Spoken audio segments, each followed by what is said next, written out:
الناس اللي ما تقول ده ساب الصنعة وساب الطفايات واتجه للفيديوهات واتجه للترندات وساب الصنعة وساب الطفايات.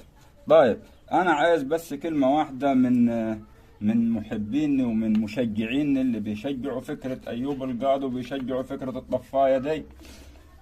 أنا لو ما اتجهتش للفيديوهات هسوق شغلي إزاي؟ هسوق شغلي إزاي من غير فيديوهات؟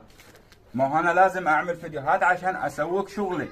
زائد الحمد لله شغالين في جمهورية مصر، والحمد لله شغالين في الدول العربية وفي الدول الأجنبية. بنورد الشغل ده عشان كان لما يجي لنا من الصين بيطلع من مصر بقلب جمهورية مصر العربية بكل فخر وصنع في مصر واثبت له وجودك بتحيا مصر.